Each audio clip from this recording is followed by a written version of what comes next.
सनातन परंपराओं को लगातार आघात करते रहते हैं। कहते हैं मंदिर जाने से क्या होगा, आप डॉक्टर नहीं बन पाइएगा, इंजीनियर नहीं बन पाइएगा, है ना, आप वैज्ञानिक नहीं बन पाइएगा। तो अधिकतर जो इंजीनियर हैं, डॉक्टर हैं, या फिर खासकर बॉलीवुड वाले वोक्स कल्चर के शिकार हैं, जो वोक्स कल्चर के शिकार जो सनातन परंपरा पर कुठाराघात करते हैं, कहीं न कहीं ये विभू ने उन्हें उनकी औकात दिखाने का काम किया।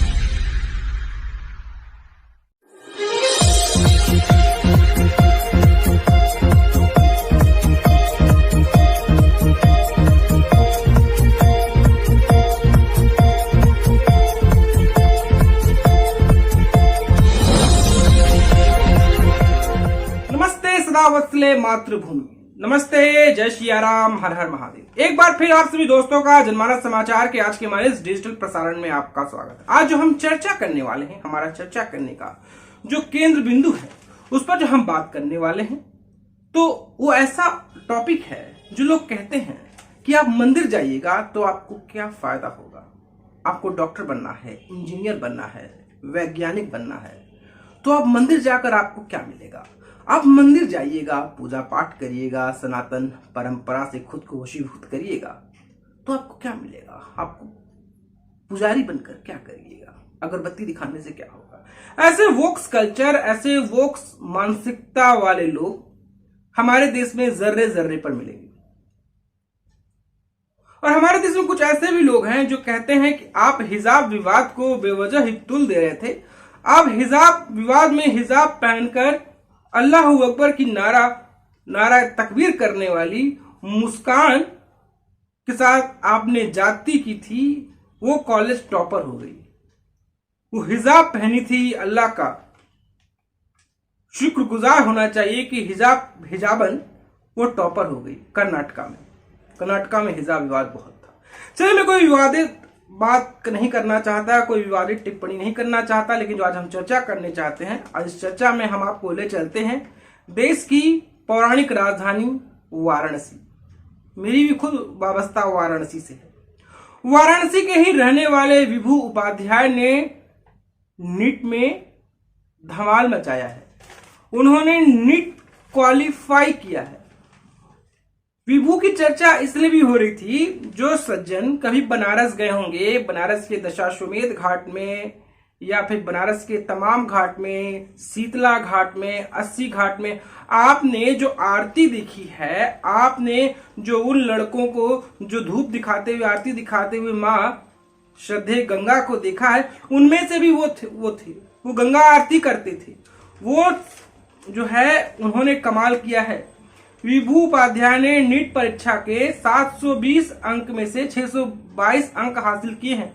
उन्होंने अपने प्रदर्शन का श्रेय मां गंगा की आराधना को दिया है। विभू ने अपना कोर्स पूरा करने के बाद MBBS डॉक्टर बनेंगे। विभू की सफलता का उनका पूरा परिवार गदगद है और काशी के लोग भी गदगद हैं। विभू उपाध्याय ने कहा है कि डॉक्टर बनने के बाद भी वो जन सेवा जारी रखेंगे, वो मां गंगा की आराधना करते रहेंगे। वो कहते हैं कि ऐसा करने से उनके मन में शांति का अनुभव होता है। और विभू की सफलता के बाद उनके गांव के लोगों में भी उत्साह है। उनका गांव कछला इलाका पड़ता है काशी का।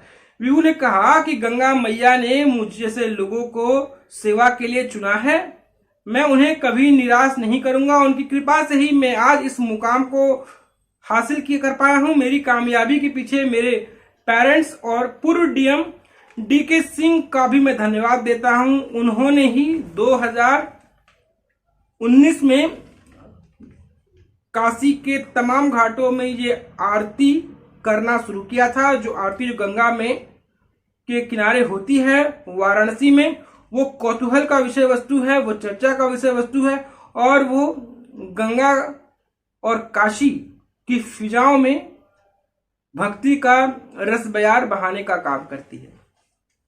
विभू की इस कृति को भाजपा के नेता कपिल मिश्रा ने भी शेयर किया है। उन्होंने भी इसको देखकर वो भी गदगद हो गए हैं कि एक देखिए सनातनी परंपरा को मानने वाला, सनातनी परंपरा को आगे ले जाने वाले शख्स ने गंगा आरती करने के साथ साथ एक मेडिकल की परीक्षा भी उसने पास कर ली है।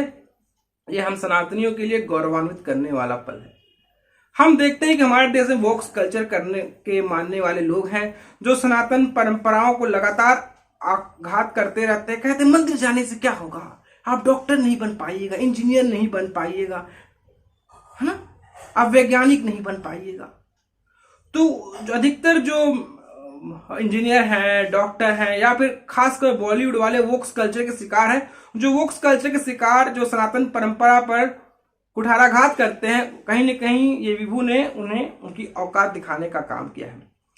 विभू उपाध्याय का मानना है कि ऐसा पहल करने के कारण ही उनके जैसे युवा सनातन धर्म को जी पाए हैं, सनातन धर्म पर रह पाए हैं और घाट पर जाकर आरती करना उनको अच्छा लगता है, साथ ही उन्हें उनकी संस्कृति से भी जोड़ता है।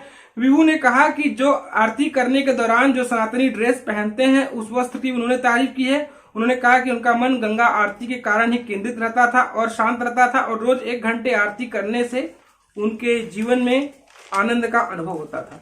उसके बाद वो पढ़ाई करते थे। वो कहते थे कि वो रात में 12 बजे से सुबह 5 बजे तक वो पढ़ाई करते थे, वो नीट की तैयारी करते थे। वो नीट की तैयारी कक्षा 9 से ही उन्होंने शुरू कर दिया था। वो राजस्थान के कोटा में भी जाकर 1 साल उन्होंने तैयारी की थी। उसकी तैयारी का श्रेय उन्होंने पहले ही बताया कि उन्होंने अपने माँ बाप को दिया है। उनकी मम्मी और उनके पिताजी का कहना है कि इनकी सफलता का जो पूरा श्रेय है वो माँ गंगा को है, क्योंकि माँ गंगा के बिना उनका बेटा जो इस मुकाम को हासिल नहीं कर पाता। ऐसी बातें बार बार सामने आ रही है। हमारे लिए गौरवान्वित पल इसलिए भी है क्योंकि मैं खुद काशी का रहने वाला हूं और कोई काशी से और सनातनी परंपरा को लेकर चलने वाला लड़का अगर कोई मेडिकल में सफलता हासिल करता है, ये सच में एक मील का पत्थर साबित होने वाला है।